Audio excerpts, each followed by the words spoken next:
Hello my dear student, welcome to the Orient Reality Center. আজি ক্লাছত আমি আৰম্ভ কৰিম ড্ৰ অৰ্থাৎ MS Word ড্ৰ টেব যিটো আছে draw tab.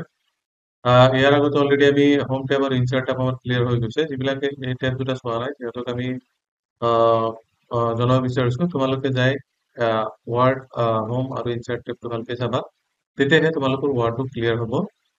So' let's start about draw.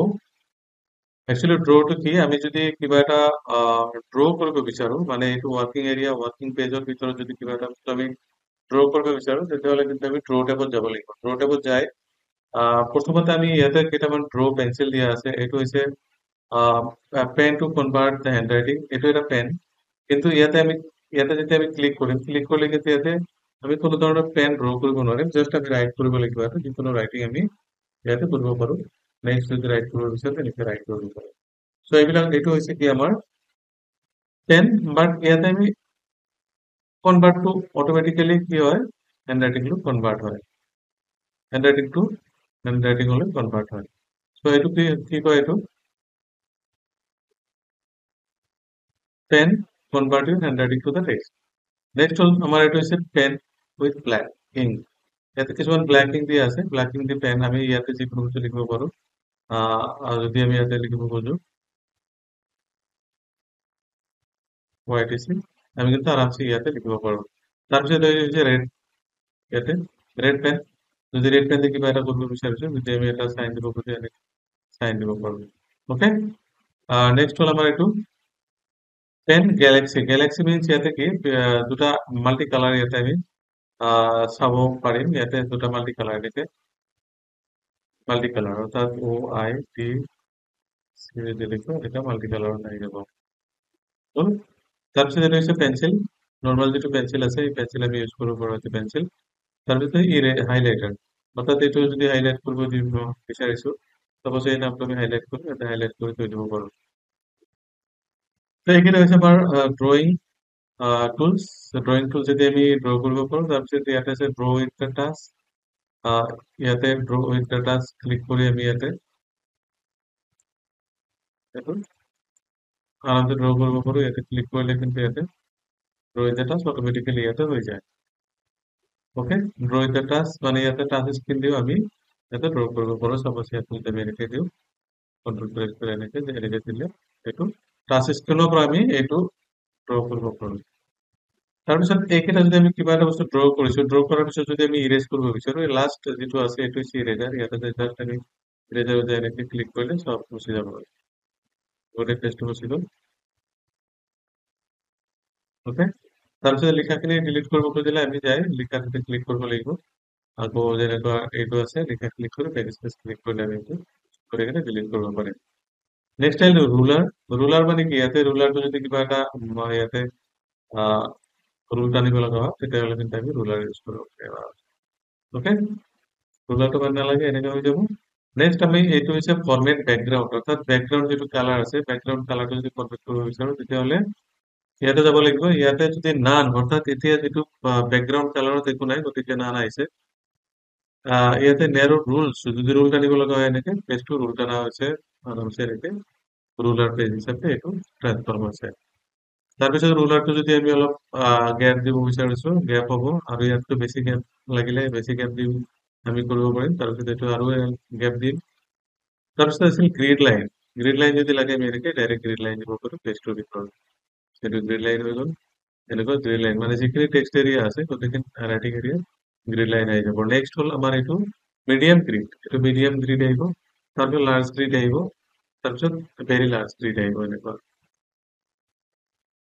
তো এইটো হ'ল আমাৰ বেকগ্ৰাউণ্ড, গ্ৰিড লাইনছ আৰু ৰুলাৰ।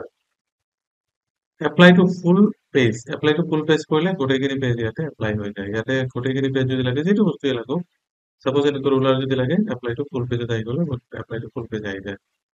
নেক্সট পেজ কালাৰ, যদি পেজ কালাৰ আমাৰ কিবা দিব লগা হয়, তেতিয়াহ'লে কিন্তু আমি পেজ কালাৰ ইয়াতে ছেট কৰি দিব পাৰো। ওকে, পেজ কালাৰ হৈ গ'ল, লগত ৰুলাৰ হৈ গ'ল। এইটো হৈছে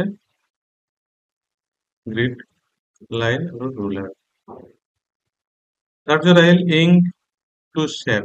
ইংক টু শেপ মানে কি, সাপোজ এইটো আমাক নালাগে, এতিয়া আমি এইটো কাটি দিওঁ। আচ্ছা, আমার কি হল, একটু নান লাগে, নান করে দিল। এইকেইটা আমাক নালাগে, এইকেইটা আমাক নালাগে, আমি কাটি দিলো। নেক্সট আহিলে আমাৰ ইংক টু শ্বেপ, অৰ্থাৎ ইয়াতে যদি কোনো এটা শ্বেপ আমি চাপোজ এইটো ৰেড পেন লৈ ললো, ৰেড পেন লৈ যদি কোনো এটা শ্বেপ আমি দিব খোজো, আৰামছে ইয়াতে এটা শ্বেপ হ'ব, এনেকে আমি শ্বেপ দিলে এইটো শ্বেপ হৈ গ'ল ট্ৰাইংগল। যদি আমি এনেকে এটা ৰেক্টেংগল দিব বিচাৰো, ৰেক্টেংগল হ'ল। যদি স্কোয়াৰ এনেকে দিব খোজো, স্কোয়াৰ, এনেকে ৰেক্টেংগল শ্বেপ হৈ গ'ল। আহ তাৰপিছত হৈছে ইনটু মেথছ, ইয়াতে মেথছৰ এটা হেৰি অপেন হৈ যায়। সেইটো যদি আমি লিখিব বিচাৰিছো, চাপোজ এ স্কোয়াৰ, এ স্কোয়াৰ, এইটো এ স্কোয়াৰ এনেকে +21 আহিল। যদি সাইন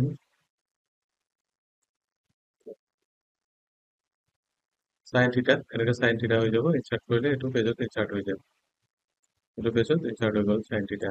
ওকে, এনেকে আমি মেথছৰ যিবিলাক ফৰ্মুলা আছে, মেথছৰ ফৰ্মুলা বিলাক ইয়াৰ পৰা আমি দিব পাৰো।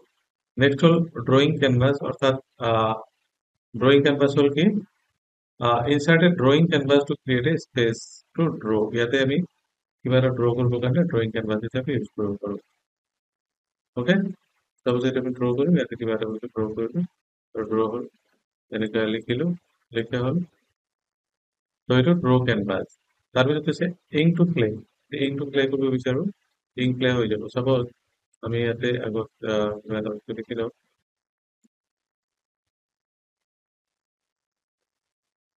ইয়াতে ইংক টু প্লে কৰিলে ইংক টু প্লে হৈ যাব। ওকে, তো আশা কৰো তোমালোকে চবে ভালকে বুজি পাইছা আৰু বুজাত কোনো ধৰণৰ প্ৰব্লেম হোৱা নাই। আৰু ইয়াতে যদি আমি কপি কৰিব বিচাৰো, চাপোজ এটা শ্বেপ নাইবা এটা লিখা যদি কপি কৰিব বিচাৰিছো, তেতিয়াহ'লে আমি কিন্তু এইটো চিলেক্ট টুলছ ইউজ কৰিব লাগিব। এটা লাজু চিলেক্ট টুলছ আছে, লাজু চিলেক্ট টুলছটো আমি ইয়াতে যাই এনেকে এইটো চিলেক্ট কৰি দিলো, চিলেক্ট কৰাৰ পিছত এইটো চিলেক্ট হ'ল, সৰি লাজু চিলেক্ট টুলছ আমি এনেকে চিলেক্ট কৰিলো, চিলেক্ট কৰাৰ পিছত আমাৰ এইটো চিলেক্ট হ'ল। আমি তাৰপিছত যিকোনো জায়গাতে আমি ল'ব পাৰিম। আকৌ যদি এইটো ল'ব বিচাৰো, এইটো সিলেক্ট হল, এটা আমি বেলেগ যাব। ওকে, এটা আমি বেলেগ যাব যাব পারবো।